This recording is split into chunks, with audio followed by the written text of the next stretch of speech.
Hello everyone, welcome to कौशल जी के classes. UP DElEd first semester के जितने भी स्टूडेंट्स हैं, आप सभी के सारे प्रीवियस ईयर पेपर की तैयारी आपको इस चैनल पर करवाई जा रही है। तो फटाफट से अपनी तैयारी को बेहतर बनाइए और सारे वीडियोस जरूर देखिएगा।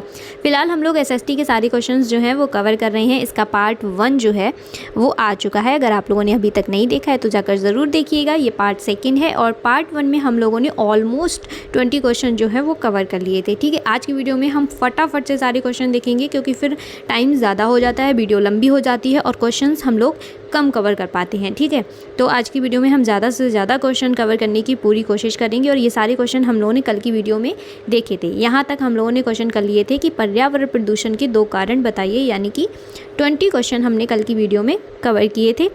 आज हम लोग 21 से स्टार्ट करेंगे। ठीक है, चलिए फटाफट से स्टार्ट करते हैं और वीडियो पूरा देखिएगा। सारे क्वेश्चन आप लोगों के लिए इंपॉर्टेंट हैं।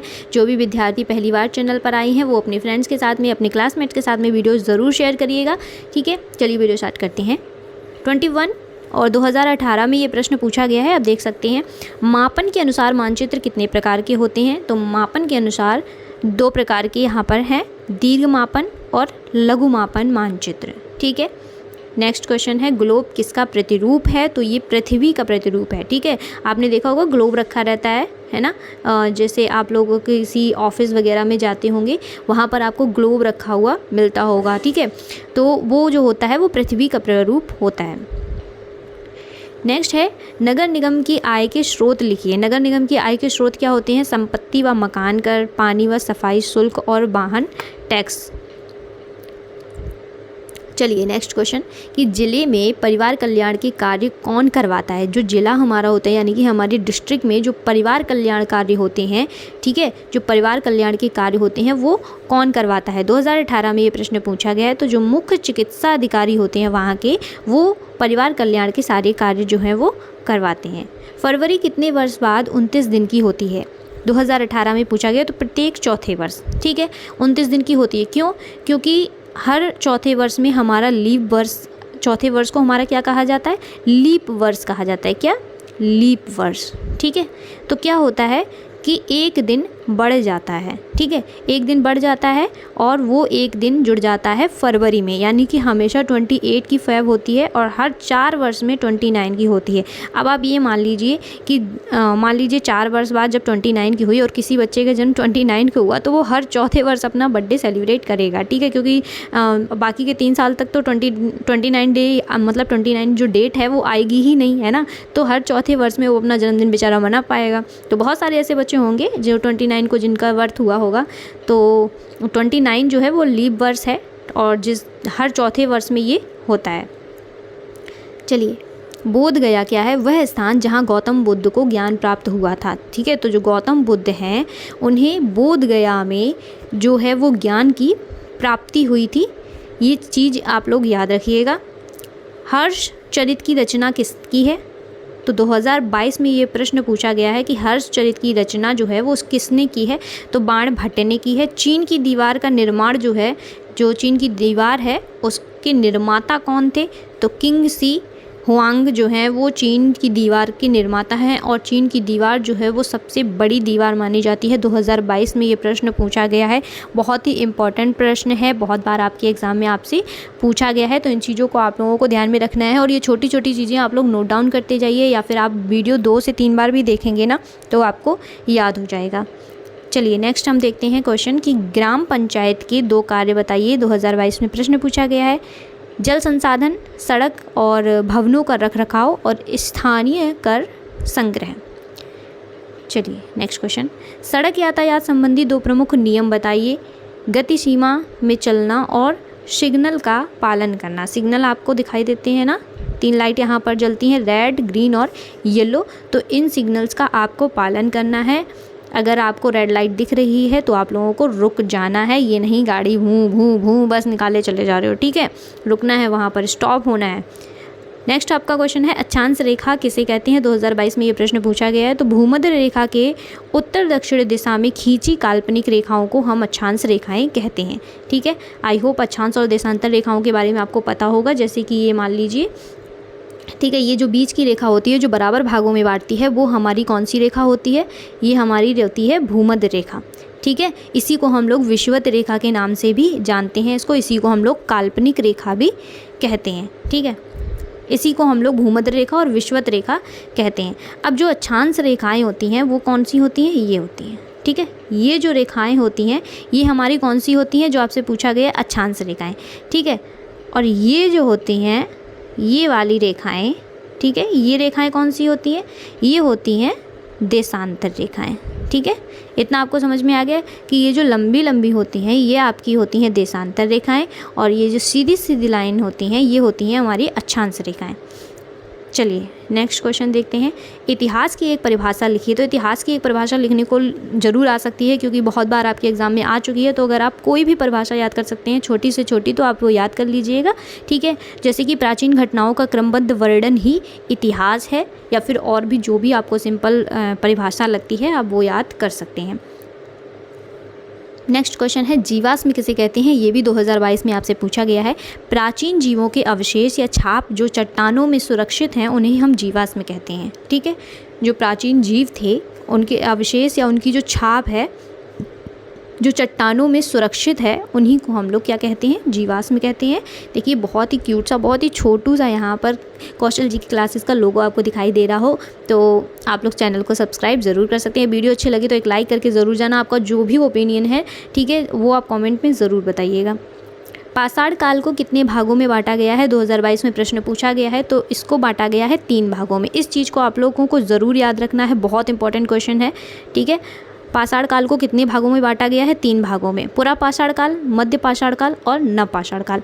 इनसे आपको 1 से 2 प्रश्न अपने एग्ज़ाम में ज़रूर पूछे जाएंगे और सारे प्रश्न बहुत इंपॉर्टेंट होंगे। आप इस काल को ज़रूर पढ़ लीजिएगा कि पुरा पाषाण काल में क्या हुआ था, मध्य पाषाण काल में क्या हुआ और नवपाषाण काल में क्या हुआ। जैसे कि मैं आपको हिंट से बता दूँ कि जो एक प्रश्न बहुत पूछा जाता है नवपाषाण काल का, तो आपसे पूछा जाएगा कि पहिए का आविष्कार, ठीक है, पहिए का आविष्कार जो है वो पूछा जाएगा आपसे कि किस काल में हुआ था। तो वो नवपाषाण काल में हुआ था। ठीक है। कि जो पहिए का आविष्कार हुआ है वो नवपाषाण काल में हुआ था।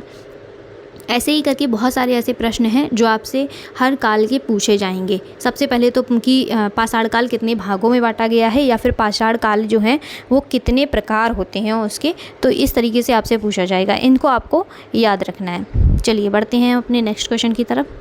गीज़ा का पिरामिड किसने और कब बनवाया था? मोस्ट इंपॉर्टेंट क्वेश्चन है, बहुत बार आपके एग्जाम में आपसे पूछा गया है। यहाँ पर सिर्फ 2022 लिखा है, लेकिन ये मोस्टली ज़्यादा से ज़्यादा सालों में आपसे हर बार पिरामिड के बारे में पूछा गया है। तो इस चीज़ को आप लोगों को बेहद याद रखना है, मोस्ट इंपॉर्टेंट क्वेश्चन है। 2560 ईसा पूर्व में खुफू वंश के जो चौथे शासक थे उन्होंने इसको पिरामिड को बनवाया था। ठीक है, जिसको गीज़ा का पिरामिड कहते हैं। नेक्स्ट हमारा क्वेश्चन है, अफ्रीका महाद्वीप की सर्वोच्च चोटी कौन सी है? तो माउंट किलिमंजारो जो है वो अफ्रीका महाद्वीप की सर्वोच्च चोटी कही जाती है। विक्रम साराभाई अंतरिक्ष केंद्र कहाँ पर है? ये तिरुवनंतपुरम में है, यानी कि तिरुवनंतपुरम यानी कि केरल में। ठीक है। चलिए नेक्स्ट क्वेश्चन है, मोहनजोदड़ो का संबंध किस नदी से है? तो ये इनका संबंध है सिंधु नदी से। किससे है? सिंधु नदी से जो है वो मोहनजोदड़ो का संबंध कहा जाता है। नेक्स्ट क्वेश्चन की तरफ बढ़ते हैं। सिंधु सभ्यता की लिपि कौन सी है? लिपि भी पूछी जाती है। तो सिंधु सभ्यता की जो लिपि है वो चित्र लिपि है। उस समय हम लोगों को चित्र जो है, चित्रों के थ्रू आपको समझाया जाता था। चित्र बहुत सारे मिले हैं, चित्र बनाए जाते थे। जैसे बहुत सारी चट्टानों में आपको चित्र मिलेंगे। चित्र से हमें चीज़ों को एक कहानी बुनी जाती थी कि हाँ यहाँ पर ऐसा ऐसा होता था। जैसे कि मान लीजिए कि उन्होंने वहाँ पर चित्र से कुछ, मान लीजिए आग जलाना सीखा, तो उन्होंने एक आग जलाते हुए चित्र का वहाँ पर एक पत्थर के ऊपर चित्र बना दिया उस टाइप का। ठीक है। जैसे कि आज आप लोग वो व्हाट्सअप चलाते हैं, ठीक है, व्हाट्सअप, इंस्टा, जो भी आप लोग यूज़ करते हैं, उसमें आप लोग जैसे कि आप गुस्सा हैं, ठीक है, या फिर आप सैड हैं, तो आप उसका क्या भेजते हैं? इमोजी भेजते हैं ना। ठीक है। आप मान लीजिए हैप्पी हैं, आपने इमोजी भेज दिया, आपने कहा कुछ नहीं लेकिन आपने इमोजी भेज दिया, सेंड कर दिया। ठीक है। तो सामने वाले को ये समझ में आ गया कि हाँ ये खुश है। अगर आप गुस्सा हैं या फिर आप घूर रहे हैं, आप गुस्सा हैं या फिर आप सैड हैं, तो आपने रोने वाला इमोजी भेज दिया। ठीक है। तो सामने वाले को समझ में आ गया, आपने कहा नहीं कुछ लेकिन आपने रोने वाला इमोजी भेज दिया। तो ये चित्रलिपि हुई ना आपकी, कि आपने चित्रों से उनको अपनी बात कह दी। आपने चित्र भेजा, सामने वाले को समझ में आ गया कि अरे ये तो बहुत सैड है या तो ये तो बहुत हैप्पी है। ठीक है। तो इसी तरीके से सिंधु सभ्यता में भी जो लिपि थी वो चित्र लिपि थी और चित्रों के थ्रू वो लोग अपनी बात समझा देते थे। पुरातात्विक स्रोतों के नाम लिखिए। पुरातात्विक जो स्रोत हैं वो हैं मुद्राएं व धातुएं, इमारतों व भवनों के अवशेष। नेक्स्ट क्वेश्चन है, फांग किस वंश के शासनकाल में भारत आए थे? 2022 का क्वेश्चन है और ये चंद्रगुप्त द्वितीय के शासनकाल में जो है वो भारत आए थे। अंतर्राष्ट्रीय तिथि रेखा कहाँ से गुजरती है? तो ये आर्कटिक सागर, चुकोट सागर, बेरिंग स्ट्रेट और प्रशांत महासागर से होकर के गुजरती है। नेक्स्ट तो क्वेश्चन है कि भारत के दो द्वीप समूह कौन से हैं? दो द्वीप समूह, कोई भी दो द्वीप समूह जो आपको मतलब यानी कि यहाँ पर आपसे भारत के पूछेंगे तो भारत के दो द्वीप समूह आपको लिखने हैं, तो अंडमान निकोबार और लक्षद्वीप। नेक्स्ट क्वेश्चन है, नंद वंश का अंतिम राजा कौन था? नंद वंश का जो अंतिम राजा था वो था घनानंद। ठीक है, दो अक्षांशों के बीच की दूरी कितनी होती है? तो दो अक्षांशों के बीच की दूरी 111 पॉइंट कुछ होती है, ठीक है, किलोमीटर होती है। ये क्वेश्चन बहुत इंपॉर्टेंट है और घुमा फिरा के आपसे ये प्रश्न जो है वो पूछे जाते हैं। देखिए फिर से पूछा गया है कि पाषाण युग के कितने भागों में बांटा गया, तो आपको पता ही है, अभी मैंने आपको समझाया था। ठीक है, तो इनको 3 भागों में बांटा गया। हर्यक वंश की स्थापना किसने की है? तो जो बिंबिसार थे उन्होंने हर्यक वंश की स्थापना की थी। भारतीय संस्कृति के 4 पुरुषार्थ कौन से हैं? ये बहुत ही इंपॉर्टेंट क्वेश्चन है। ठीक है, बहुत इंपॉर्टेंट क्वेश्चन है। सारे क्वेश्चन, पहली बात तो सारे क्वेश्चन जो है मैं आपको करवा रही हूँ वो सारे क्वेश्चन इंपॉर्टेंट है, सारे पार्ट्स जरूर देखिएगा। इन्हीं क्वेश्चंस में से आपको अपने एग्जाम में बहुत सारे प्रश्न आपको देखने को मिल जाएंगे। ठीक है, तो जो 4 पुरुषार्थ हैं ये जरूर पूछे जाते हैं, तो ये हैं धर्म, अर्थ, काम और मोक्ष। ये 4 जो हैं ये 4 पुरुषार्थ हैं और चारों पुरुषार्थों के बारे में आपसे पूछा जाता है। ये तो 1 नंबर में लिखने के लिए आएगा या फिर हो सकता है ऑब्जेक्टिव में आपसे पूछ दिया जाए। चलिए हम बढ़ते हैं नेक्स्ट क्वेश्चन की तरफ। सिकंदर का जन्म कब हुआ? वह किसका पुत्र था? तो सिकंदर का जन्म हुआ था 356 ईसा पूर्व में और इनके पिता का नाम था फिलिप। क्या नाम था? फिलिप। नेक्स्ट हमारा क्वेश्चन है क्वेश्चन नंबर 50। प्रागैतिहासिक काल क्या है? तो प्रागैतिहासिक काल जो है, जो इतिहास को 3 भागों में बांटा गया है। सबसे पहले तो आप ये समझ लीजिए कि इतिहास को कितने भागों में बांटा गया है? इतिहास को बांटा गया है 3 भागों में। ठीक है, जिसमें से एक है प्रागैतिहासिक, दूसरा है आगैतिहासिक और तीसरा है ऐतिहासिक काल। ठीक है, तो प्रागैतिहासिक काल जो है वह काल जिसमें लिखित विवरण उपलब्ध नहीं था। ठीक है, जिसमें लिखा नहीं जाता था, पढ़ा नहीं जाता था, मतलब लिखी हुई जो है वो कोई भी विवरण हमें प्राप्त नहीं हुआ है। आगैतिहासिक जो है उसमें लिखा गया है लेकिन पढ़ा नहीं गया। ठीक है, ये सिंधु काल कहा जाता है। और जो ऐतिहासिक काल है उसमें लिखा भी गया और पढ़ा भी गया, जिसको हम लोगों ने वैदिक काल के नाम से जाना। ठीक है, इन तीनों को आपको याद रखना है। नेक्स्ट आपका क्वेश्चन है, जिला परिषद का नाम जिला पंचायत कब हुआ? तो ये 1994 में हुआ था। मम्मी क्या है? मम्मी क्वेश्चन बहुत इंपॉर्टेंट है और बहुत बार एग्जाम में पूछा गया है। देखिए, शव सुरक्षित रखने की एक कला है। जो शव होता है यानी कि जो डेड बॉडी होती है उस पर एक विशेष प्रकार का आपको लेप लगा दिया जाता है और उसको फिर टेप से पूरा रैप करके उसको सुरक्षित रखा जाता है। उसी को हम लोग मम्मी कहते हैं। बहुत ही शॉर्ट में अगर आपको लिखना है तो आप ऐसे लिख सकते हैं कि शव सुरक्षित रखने की ये कला है।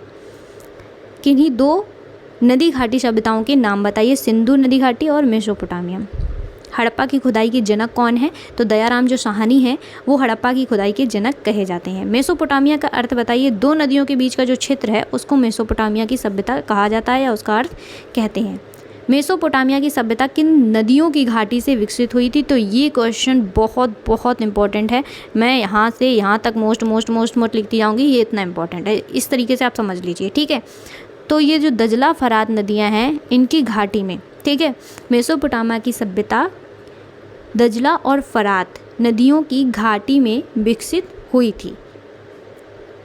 नेक्स्ट क्वेश्चन हमारा है कि कुम्हार के चाक का प्रयोग सबसे पहले किस सभ्यता में हुआ था? तो ये भी मेसोपोटामिया सभ्यता में हुआ था। सांझ का तारा, भोर का तारा और सबसे चमकीला ग्रह कौन है? तो सबसे चमकीला ग्रह है शुक्र। देखिए, ग्रहों के बारे में भी जान लीजिए क्योंकि ये ग्रह आपसे ज़रूर पूछे जाते हैं। ग्रहों के बारे में भी आपसे पूछा जाएगा। SST का पेपर है तो ग्रहों के बारे में आपसे ज़रूर पूछा जाएगा। सबसे पहले आपको जानना है ग्रह हैं कितने? 8 हैं, क्योंकि जो पहले हमारे ग्रह थे वो 9 थे और यम को इससे बाहर कर दिया गया है। ठीक है, तो यम अब हमारा ग्रह नहीं है, पहले थे तो 9 थे। ठीक है, यम को मिलाकर अब हमारे 8 ग्रह हैं। देखिए, इसको याद कैसे रखना है? सूर्य। ठीक है, सबसे पहले आएगा बुध, फिर आएगा शुक्र, फिर आएगी आपकी पृथ्वी, ठीक है। उसके बाद क्या आएगा आपका, बताइए, फिर आएगा आपका मंगल, फिर आएगा बृहस्पति, ठीक है, बृहस्पति, मैं इसके बाद नीचे लिख दे रही हूँ, ठीक है। उसके बाद आएगा आपका शनि, फिर आएगा अरुण और उसके बाद वरुण। तो ये आपके ग्रह हैं, ठीक है।